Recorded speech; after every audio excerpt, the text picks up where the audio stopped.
Very good. So if you are all sitting comfortably, then I'll begin.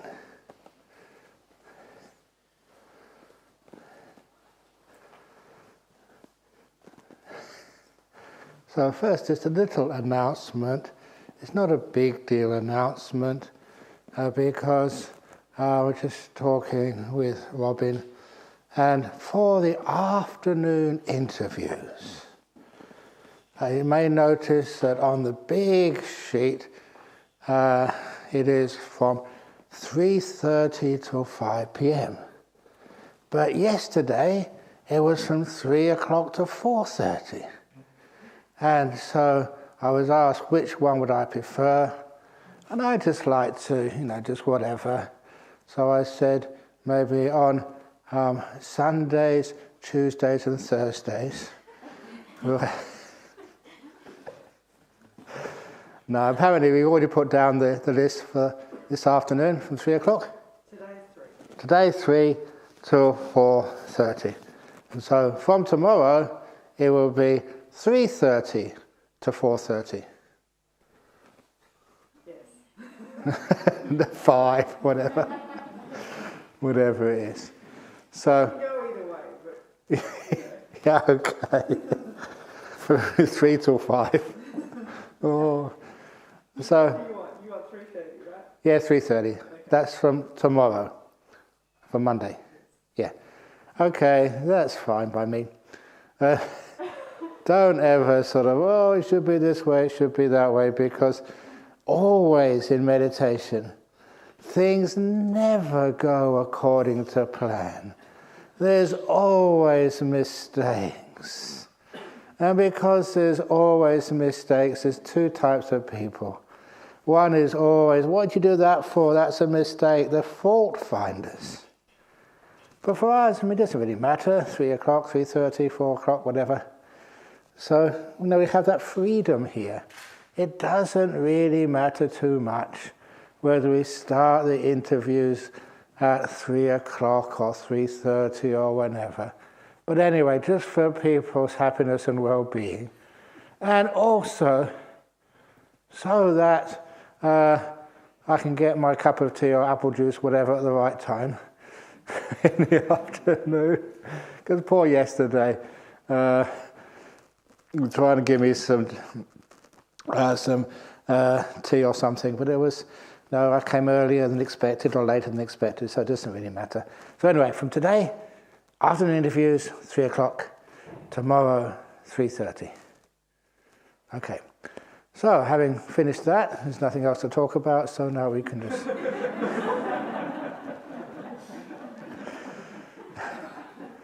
No, it's one of the things is always to make some happiness and peace with whatever happens in your life. And have you ever done anything wrong? Made any mistakes? Welcome to the club. The nice thing is that when you're allowed to make mistakes, you don't feel tense. You don't feel sort of... what was that story many years ago? The man who went to the psychiatrist. He said, "What's your problem, sir?" And he said, "Some days I think I'm a marquee." You know a marquee? They sometimes have that for ceremonies outside parties, garden parties. And sometimes I think I'm a teepee. He said, "That's weird. Sometimes you think you're a marquee, sometimes you think you're a teepee." He said, "I know your problem. You're too tense."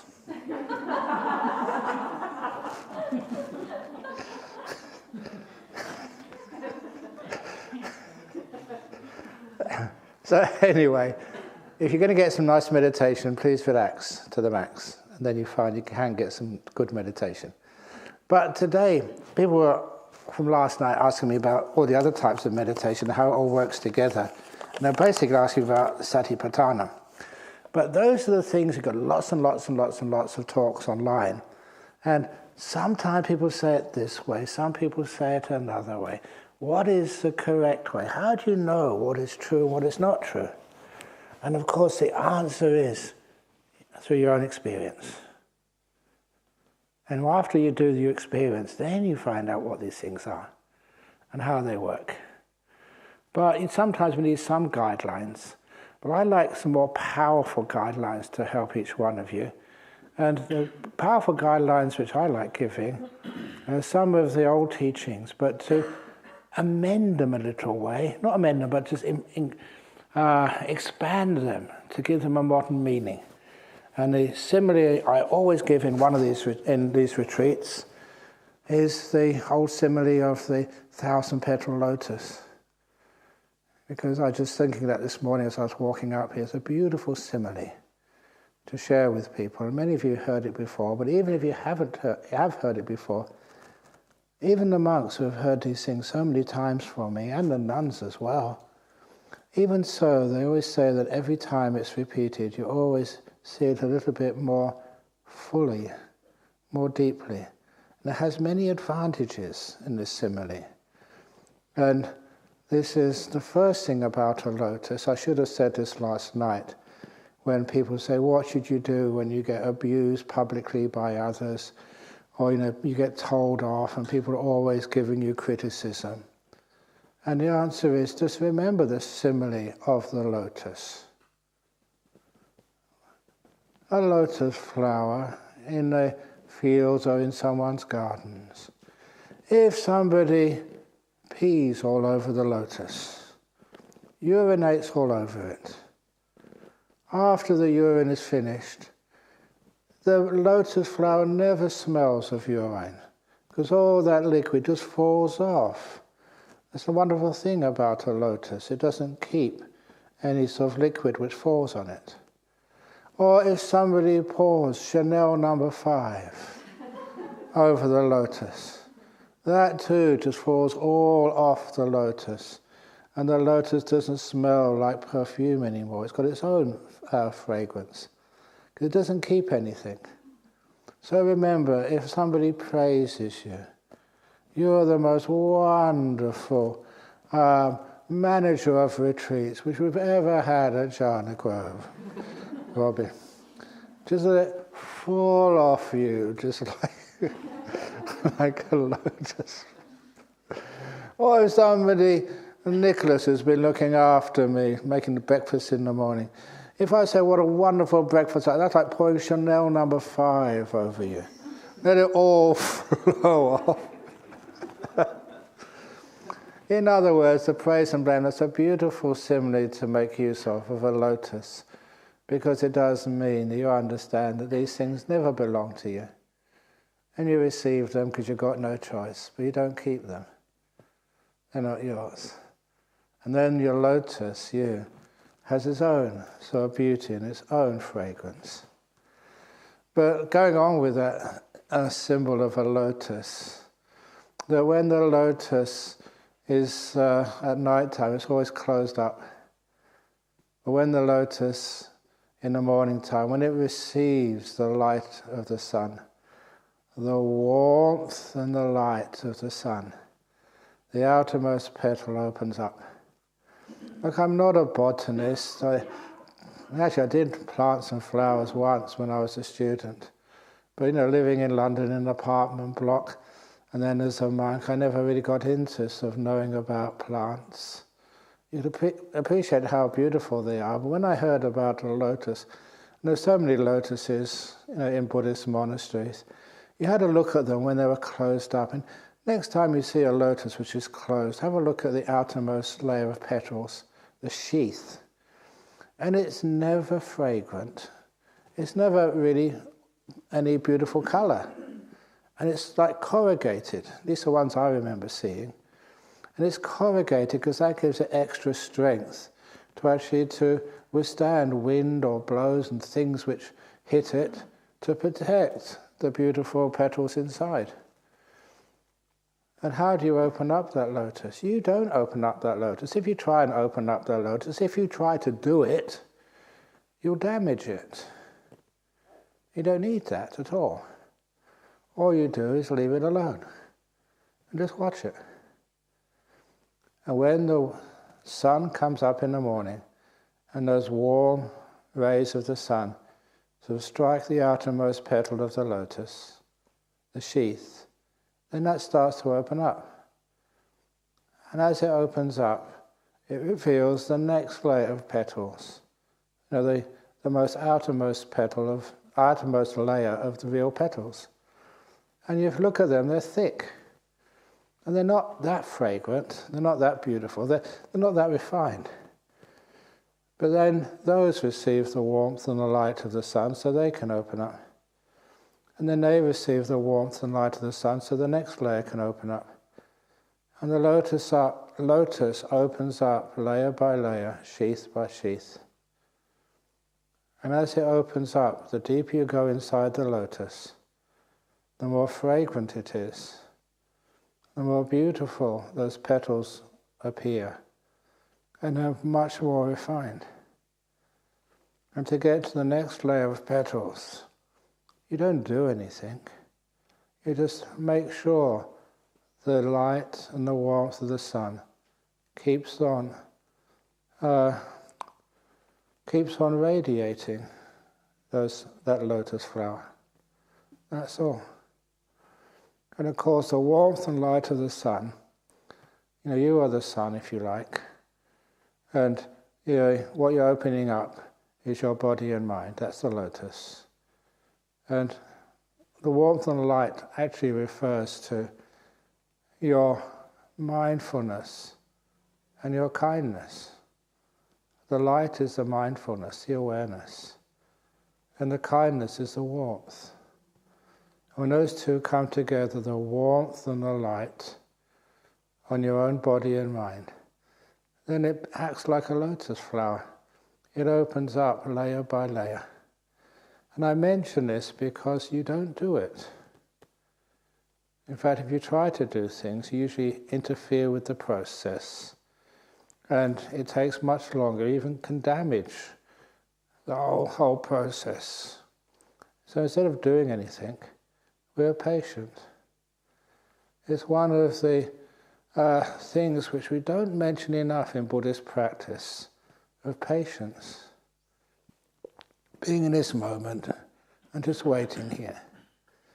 But I often noticed that there were two types of patience. The first type of patience is waiting in the future. Waiting for something to happen. Waiting for what you really want to occur. And that's like many people when you meditate. You're waiting to get peaceful. You're waiting to get nimittas. You're waiting to get enlightened. When you're waiting in the future, nothing ever happens. Something. You're very aware and kind. Then you become a successful waiter. The same, to be a real waiter on the process of meditation. You really are in this moment, attending on your client, your body and mind, always aware of what they now need. And if you have that type of patience, it doesn't matter how long your client takes to finish one course. That's up to them. And you give that time. And that becomes the fastest way to develop. But anyway, in this mindfulness and kindness, well, you all know I gave the word of kindfulness too. So when you practice kindfulness, it's like your body and mind open up, stage by stage. And of course, the first thing which you shine kindfulness on when you meditate, you come, sit down, cross your legs, or sit on a chair, whatever. The first thing, of course, you're kindful to your body. You don't start looking at your mind yet. You don't start to stop thoughts or get rid of unwholesome states of mind. Just, the outermost sheath is most important. How is your body? And the mindfulness and kindness, when it's shone on your body, does amazing things for you. And this is one of the reasons why I've all these years been practicing kindfulness on my body. It's sometimes very easy to cure little diseases, aches and pains, or goodness knows what else, just with simple kindfulness. This is one of the reasons why when you do listen to some of those guided meditations I do, you just go through your body. Sweep through it if you wish, or just look for the parts of the body which are causing a problem. And just be kindful to it. It's amazing how that relaxes everything in your body. One example which comes up, which I often teach to kids, is what happened when I was at university.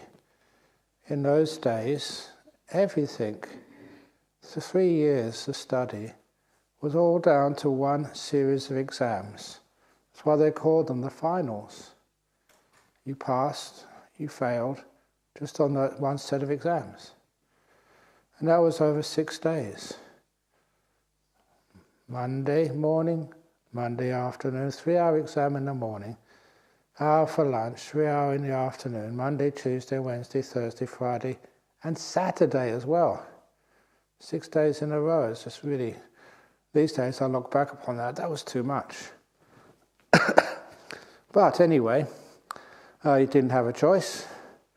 So I do remember how I coped with those exams and did really well. And that was, in the morning time, a 3-hour exam in something like general relativity. Ooh. An hour for lunch, another exam in the afternoon of quantum mechanics. Ooh. And I never had any lunch. Instead, I went back to my room and sat down quietly. And as I sat down, I only had half an hour to meditate. The first thing I noticed when I sat down, and it surprised me, I was actually physically shaking. This was really high stress time. Like, not just 2 tenths, but many tenths you're in. Because everybody said it's so important, to pass your exams. But having gone through my experience, I realised exams aren't that important. If I'd have only known I was going to become a monk, I would have probably even turned up.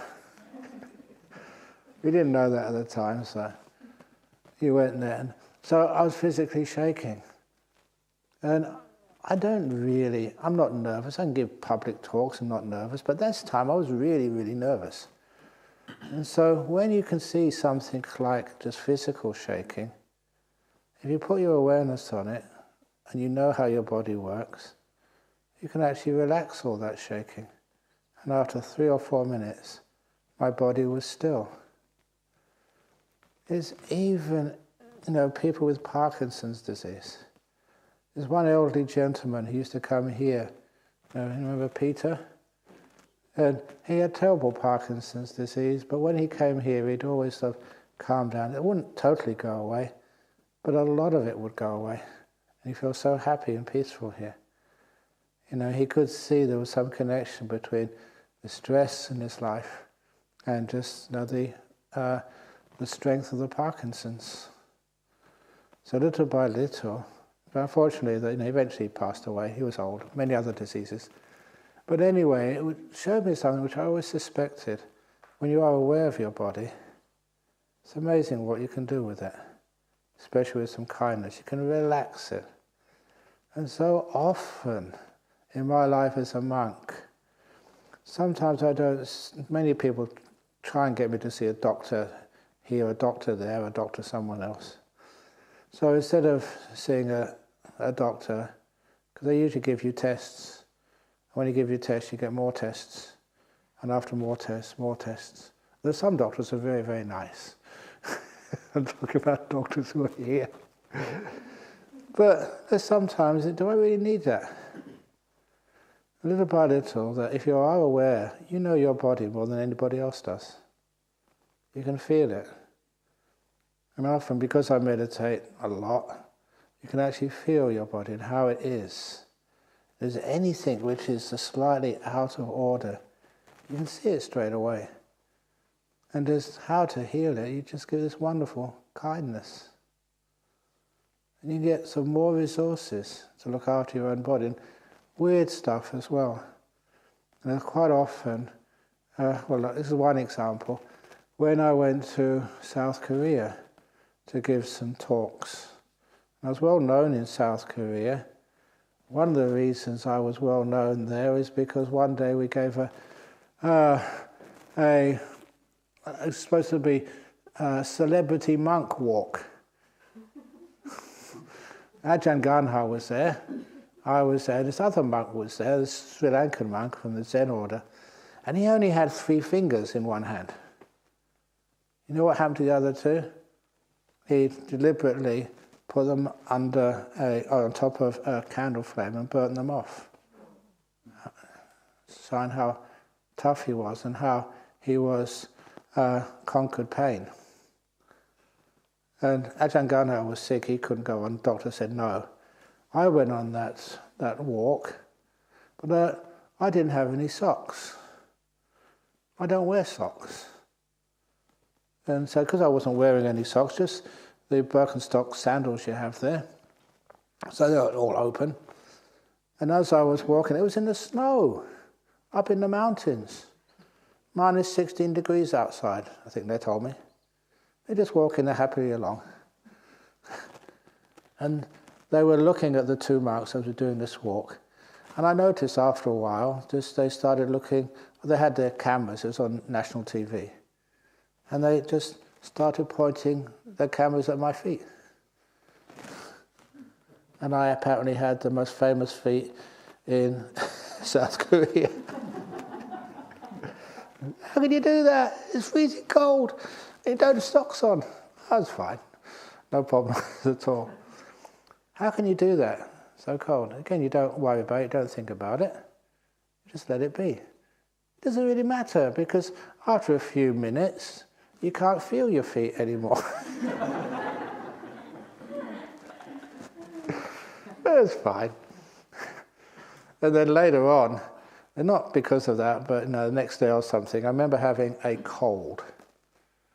It just came from nowhere and just started stuff coming down my nose. And about 20 minutes and half an hour afterwards, I was supposed to go on for an interview on live TV. And that's very difficult if you're trying to give an interview on TV with stuff coming down your nose. And so what I did, meditate. And I know it works. You got a cold, stuff coming down. It wasn't hay fever because there was no sort of flowers or pollen that time of the year in the mountains of South Korea. It was just a cold starting. And as soon as I started doing my meditation, really getting into it, knowing my body and giving it so much kindness and relaxation and easing up any inflammation, after half an hour, it had gone. No medication. Meditation is much more powerful. When you know your body, you really know it, you know how it works, you know how it responds. Sometimes it's amazing what you can do. And this is my own experience. There's many other examples of that, which is, how did that happen? It's not imagination, it's real. But anyway, little by little, you understand when you do the awareness of the body with kindness, it's amazing what you are able to feel in your own life. One of the ladies, I remember her, she had to cancel her retreat at the last minute. And she told me when she had a mastectomy, just, she was doing a loving kindness and meditation just on her body where the breast was removed. She gave it so much love and kindness that I think she left the hospital the next day and she was fine. Even the doctors thought she was pushing it a bit. But no, she was fine because the loving kindness and the peace, relaxation, had given her a really rapid healing of her own body. So anyway, there's amazing things to experience, with meditation. So much so that I wish I could prove this for you, because then when you leave here, you want to travel back overseas. Maybe when you leave, I'm getting into trouble again here, you may not need to do a rat test. You don't need any more inoculations because you've got mindfulness and kindness to meditation. I said I was going to get in trouble. But it's true. I mean, you feel a lot of energy and ability to protect. And it's not imagination. It's real stuff. But anyway, that's when you first thing with the meditation. You get to know your body. You don't become proud and arrogant and don't take a rat test when you really need one. You do that. Just make other people happy. I remember the monks when I first took the vaccinations. So what do you do that for, Ajahn Brahm? It's out of compassion for others. Nothing to do with me. Just so other people, so encourage them. We haven't got a strong mindfulness and kindness. So anyway, little by little, you actually watch your body and it relaxes to the max. That's always my first thing which happens. I don't choose it. It's normal. It's natural. Simply because I spend most of my awareness with my body outside of meditation. So you know the sounds, you feel the body's aches and pains, the hot and the cold. You can actually smell, and you can either smoke, if it's just a cool burn, nothing dangerous. Or you can smell just the scent of the flowers. Your body becomes very sensitive. But it's also, because it's sensitive, you know just how to look after it. And as it becomes looking after it, everything can calm down. And that becomes the first mindfulness and kindness on the body. And then that opens up. Till you get into the world of the mind, it's like opening up the lotus flower. And the next level of the lotus flower, which you observe, is like time. Because we live in this huge area from the past, the future. We dream of what we want to be in the next life, or we don't want to be in the next life, or where we came from, where we were born, or whatever. Notice we are just so caught up in this prison of time. Call it a prison because we don't feel any freedom. Sometimes can you forget about the past, let it go? Even though it can't be changed anymore. Why can't we just put it aside, let it go? I know one of the monks reminded me of one of my sayings was like, put down the coffins of the past. Because that's what they're all, the dead moments, dead experiences. And people who say you learn from the past, I disagree with that. You're burdened with the past. It's one of those great things about, it just, when one experiences stream winning, all that past is totally untied. It's let go of. Which means that you don't own it anymore. You thought you owned it before, but you don't. You thought you had to think about it because you're responsible for it. People have guilt. Why do you have guilt for? Do I feel guilty? What have I done today to hurt anybody? I don't know. But you make mistakes, you understand mistakes. You're not a perfect human being, and other people aren't perfect. The interaction between the two of you will be imperfect. You don't expect that perfection. This is a human realm. So what you do, you learn how to make peace with everything. When things don't go according to plan or whatever, you just let that go. You can't change it now. You learn from it. You grow from it. So little by little, that the past and the future are burdens. Sometimes, if you are in a position of authority, you're the retreat manager, you have to figure out who's going to clean up today or what's going where and when the interviews are going to start, when they're not going to start. All of those things, you have to do that in your business life, and that's where you will make mistakes. But after a while, we can let that go. Imagine when you're not concerned about the past and the future. You stay in the present moment. I remember interesting life as a monk. Sometimes you go and give conferences all over the world on other things, not just Buddhism or meditation. I remember it was over in Singapore, in the university they were giving a lecture series on dementia. And the doctor came up first of all to give a definition of what dementia is. And he says it's when people stop thinking of the past, they can't remember the past, they don't worry about the future, and they become socially disengaged.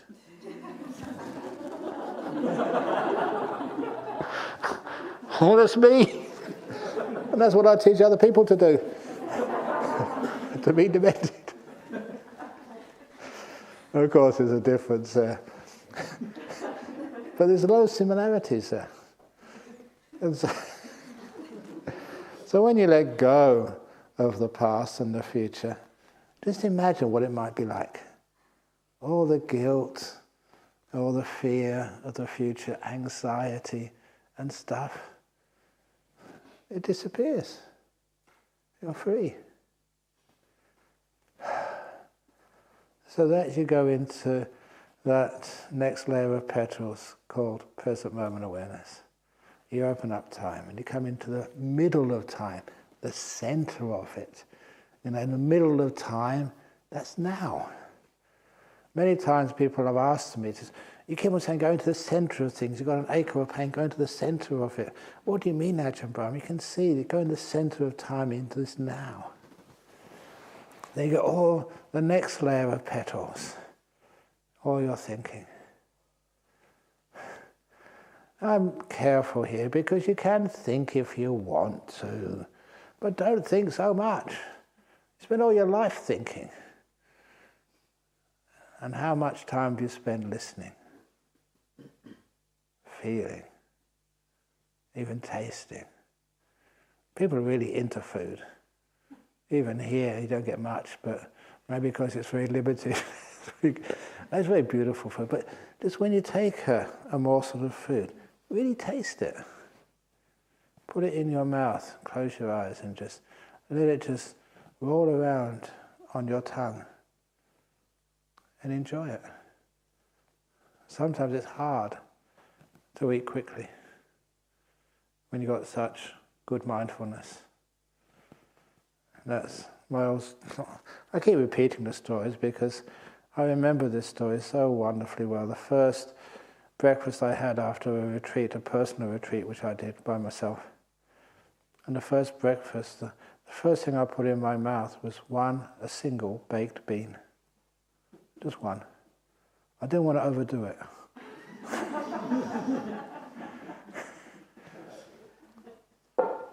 But it was one of those experiences. Wow! You put the baked bean in your mouth.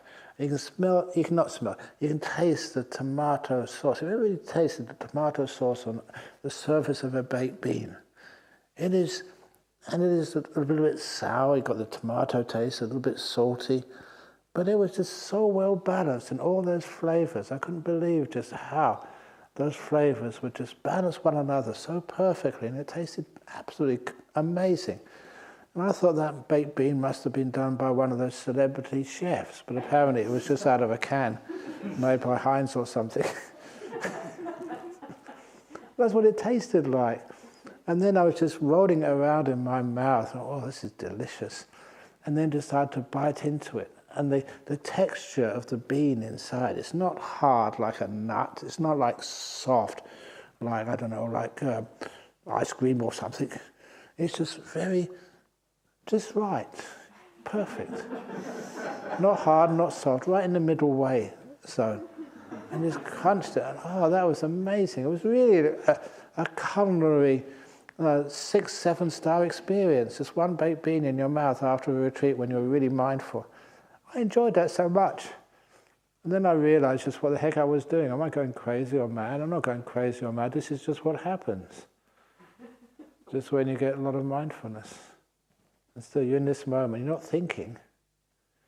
You're just experiencing.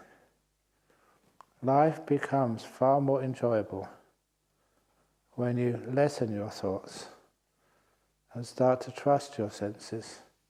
And to this amount anyway. What you hear.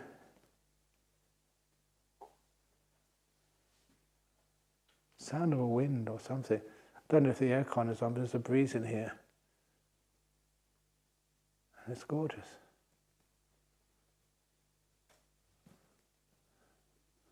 After a while you ask, why do we need to have like bands or orchestras play music when the sounds of nature can be so incredibly delightful? That's why you'll hear this very few sounds. You go out and listen and feel. Please, if you can, it's in the middle of the day, you don't need socks on. Just walk, just on the paths. Feel the concrete. I was just, my walking meditation this morning, just feeling the painted floorboards in my cottage. You really feel them. A little bit, because I don't know what they painted on top of those floorboards, a little bit fake, but very smooth, like satin, like silk you were walking on. I just was really enjoying it. So you can actually perceive so much more when the mind is awake. And of course, I was very pleased last night when I went out after just a tiny bit of meditation after the Q&A. See, quite a few people were just sitting on the stupas or had their laying down on the stupa just watching the full moon. The full moon will be much more beautiful here after a deep meditation than you've ever seen before. You can see what's happening here. When the commentary starts to vanish, you see so much more. And also you've got no problems. It's the thoughts create the problems, not things in itself. I haven't had this comment yet, but it usually comes during the retreat. Ajahn Brahm, can you please ask people in the cottages not to slam the doors? If they get up early in the morning, please tell them they can have a cup of tea or something, but please don't, I can do it with this one. Please don't get the spoon and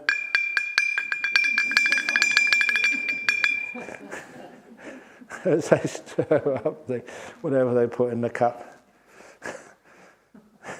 It's amazing how, has that happened to anybody on this retreat so far? It will. But especially the banging the doors. Because, people go into their rooms and sometimes, wind catches the door, it just goes back faster than they think, and it could bang. Have you ever noticed how long that sound lasts? Second? Half a second? Bang! But it's the echo in your brain that lasts for days. Her again. Why is he allowed to come on this retreat? Oh, she always does this. Bang, bang, bang. Way after the sound has vanished, the echoes inside your brain, that keeps on going. And that is what we learn how to let go of. You can't stop the doors banging. What you can do is stop you reacting. Stop the echoes inside your own brain. This is what happens. So let it go and it's gone so quickly. And the same with the teacups or whatever. That disappears so quickly. And if that ever happens to me, I think, oh, somebody's really enjoying a lovely cup of tea or something. And it makes me so happy. They can have this opportunity. So that's where we can start to calm down the torturing thinking mind. It's like there's always a conversation. I know sometimes people complain there's a dog next door who always barks, at home. Or there's people always have arguments and rows next door in an apartment next to you. And it just really just makes you, why are you listening to it? Can't you just ignore it? It's none of your business. After a while you can. It's one of the wonderful things about sound. How much do you actually listen? And how much does the sound actually grab you? So little by little we learn just how to let go of sound. And let go of also the thinking.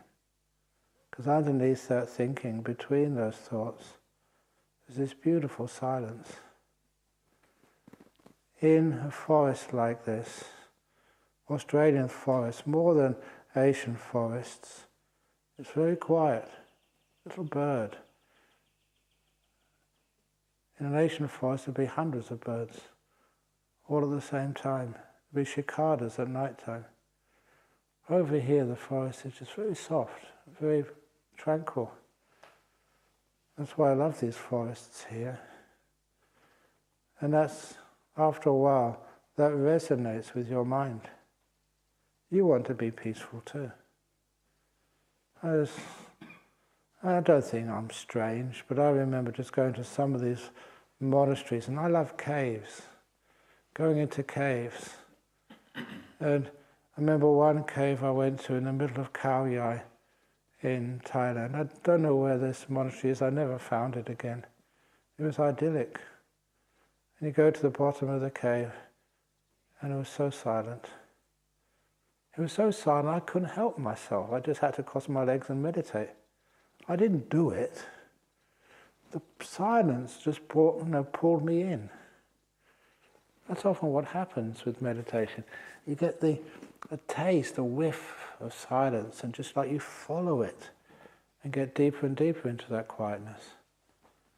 And it is totally gorgeous. So little by little, you open up with mindfulness and kindness. You don't do anything, you're just aware and caring for this moment. And you get very still. And that's a beautiful layer of petals, really fragrant. And then of course you still do your mindfulness and kindness, and even the stillness layer of petals opens up. And inside of that, whether you like it or not, whether you aim for it or not, you usually see your breathing. The last thing which is moving. Sometimes people can see their heart, but the heart is a bit too coarse. And if you look at your heartbeat and start to calm that down, if you're successful and it does calm down, you're in big trouble. So instead, you want to just calm down the breath. Now, if that ever happens to you, you're meditating and become aware of your heartbeat, and what do you do in order to overcome it? It does become problematical after a while. For most meditators, I haven't actually seen a meditator who actually, by focusing on the heartbeat, can calm it down. Usually, if you just go past it, you can calm it down afterwards. You don't actually calm it down, it does become calm by itself. So what do? Is that something which, when you are actually aware and you watch what's going on in real life, you come across some amazing experiences. One of those experiences was when I was traveling in aircraft. I remember just in those economy class seats, right in front of you was the in-flight video monitor, whatever it was. And you had to look at it first of all because that's where they had the safety demonstration on the little video. And one thing which I noticed when you first watched that video, you can see the upholstery of the seat in front of you, and then the little grey plastic of the screen, and then the tiny screen inside. And what I noticed, I'm sure that you've noticed this as well, but because of being a meditator and a meditation teacher, it became so clear to me, is as I was watching that video, I noticed that I became unaware of the upholstery surrounding the screen. And I even became unaware of the screen itself, of the rim of the screen, the grey rim. And all I could see, my mind just kept on focusing in all by itself until it just saw what was in the middle. And I thought, wow, that's the nature of perception. What is the most important, interesting, valuable thing to you? You will actually focus in on that, and what's on the edges will disappear. After a while, it will just vanish. And that's how I asked other people, suggested it happened a few times when watching the breath and the heartbeat would interfere. I would never try to get rid of the heartbeat. If there was any other thoughts come up, I never try to get rid of those thoughts. If there was sounds of people around me, I never try and get rid of those sounds. I just focus in the center, which was the breath. It was the most valuable for me. It was most delightful too. So it's very easy just to stay there, and you could hear the heartbeat over here, hear some sounds a bit further away. But because you're focusing, because it was joyful, natural, just on the breath, then just you zoomed in. These days, whenever you're going to some appointment somewhere, blessing somebody's house or whatever, you gotta get on Google Maps. So you can type in where I'm supposed to go, and then you can actually see the place, and then you zoom in, and all the other stuff sort of tends to disappear. That idea of zooming in to what's the most important for you, that's what you do with something like the breath. And everything else just falls off the screen. So anyway, that's the next thing which usually happens, because everything else has already fallen off the screen, and just the breathing. Because you don't do it, because you don't seek it, because you don't hold on to it, it stays. If you try and get involved by looking for it, figuring it out, trying to remember to take notes, whatever you do, you tend to disturb everything. So instead, just be in this moment, be silent, and be aware and kind. And then the breath, again, as I was mentioning yesterday, becomes all these different layers of petals, of just being aware of the breath. One of the interesting phenomena which happens, after a while, your breath kind of disappears. But it hasn't disappeared yet. What's actually happening? You're seeing the breath in a totally different sense base. For the first 4 stages of Anapanasati, you're experiencing the breath through the sense of physical touch. You experience the breath as a sensation. But then it changes to, as the Buddha said, a citta sankhara. It becomes, or even in the Satipatthana Sutta, it becomes seen as a Vedana. A Vedana. You're seeing it through a different sense, for the Vedana from the mind, citta sankhara. You can feel the joy of it, the pleasure of it. And to give you an example how this actually, what I mean, is I know that sometimes, you know somebody for a long time, and they are the admin officer of the Buddhist Society of Western Australia, a lady called Dimmy. And then one day she shaves her head off and becomes a bhikkhuni, samaneri. And the first time which I saw you, is that Dimmy? Because the clothes you wear, no hair, and it's just a different sort of, almost like a different person. You're seeing the same being, but through different circumstances. And sometimes it takes a while to recognize someone once they've ordained as a monk or a nun. And it's the same way that when you start to see the breath, it starts to appear differently. Now it appears, something much more beautiful and refined, because you're seeing it through the sense of the mind. You're going deeper in to the lotus, and the more deep it goes in, the more attractive and beautiful it is. So you've got to, you might call it like the mental, the sixth sense appearance of the breath. And as that gets even more beautiful, you just with mindfulness and kindness, nothing more, opens out to these beautiful nimittas. Usually lights, which you see. But already just in the interview somebody said, and I don't mind saying this, that they smelt fragrances in this hall. And that is quite a common type of nimitta. Beautiful, delightful. Not of this room, but it's of the mind, how the mind experiences things. You're going deeper into your lotus. It gets even more and more beautiful. If you try to capture it, you'll miss it. I had a very fortunate youth. On one occasion I did go off to just the year before I became a teacher, school teacher.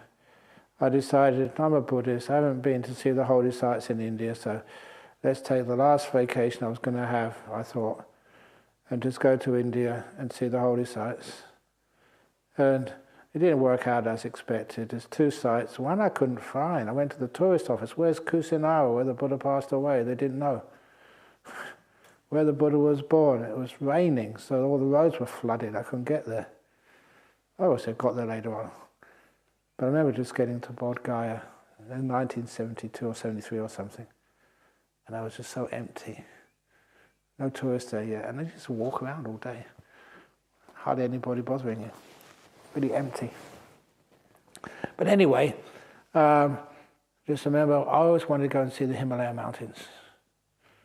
I saw them in photographs, in movies, but actually going to see them live. And of course, I hadn't done my research because it was monsoon season. Clouds everywhere, you couldn't see anything.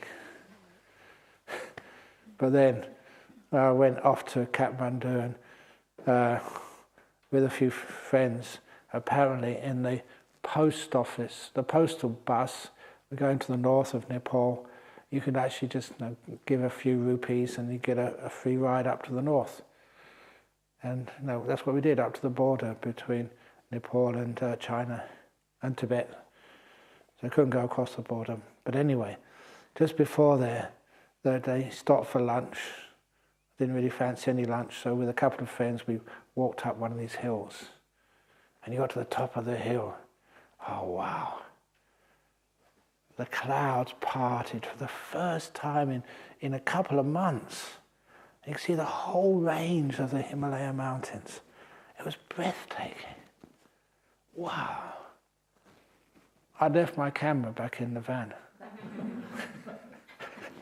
I don't know why this happens to me, but it was absolutely true.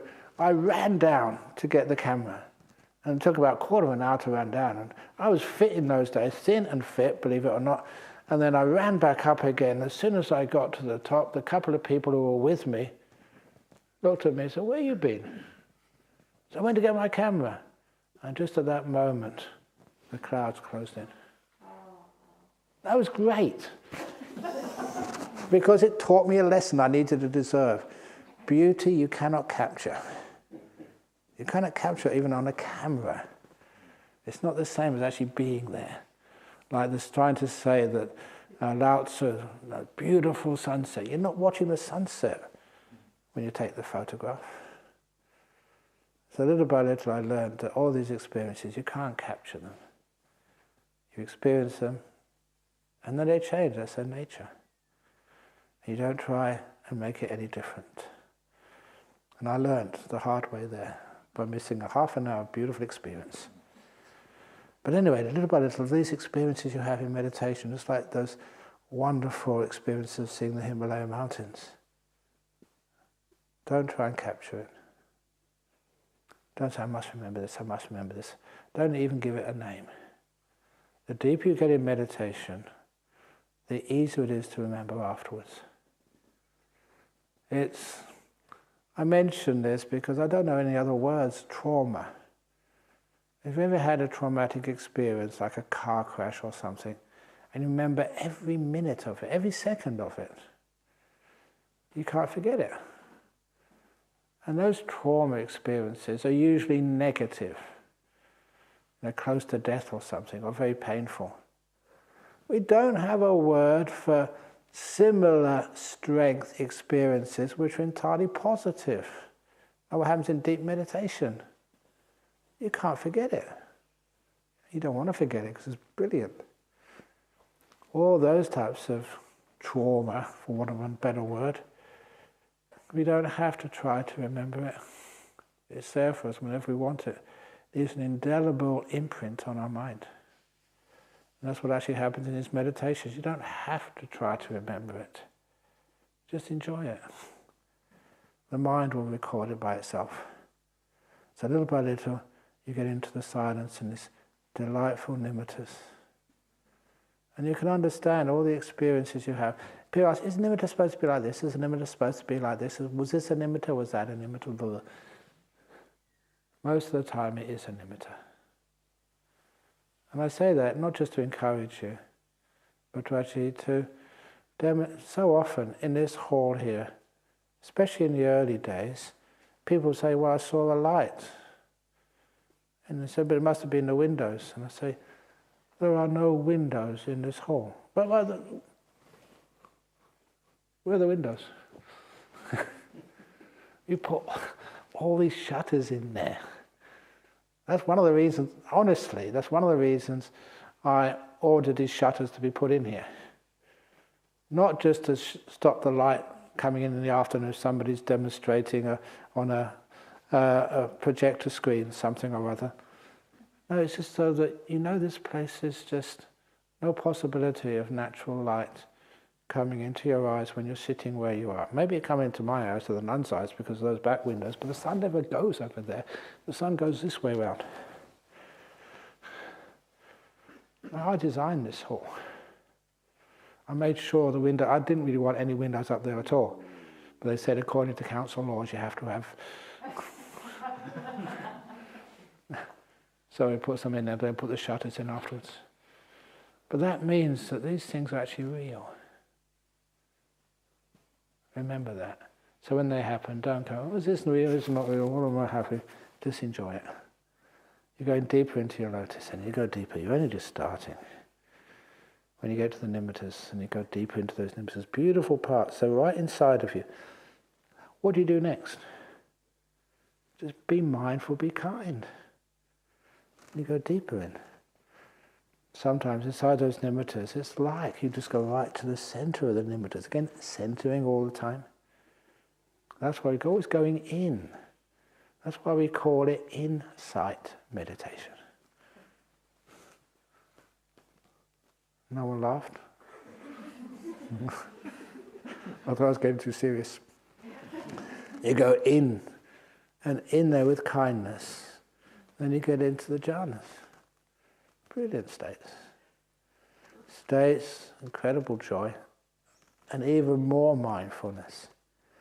When sometimes people say, oh, you're just zonking out, you're trancing out, you just don't know what you're doing. Whew. You know exactly what you're doing, but it's new experiences. And because you're not really quite sure what's happening till you come out afterwards, and then you can analyze it afterwards. What you were aware of. Don't just ask yourself what you were aware of. Always ask yourself what was missing, what had disappeared. If you ask yourself what has disappeared after you emerge, that's where you get all the interesting insights.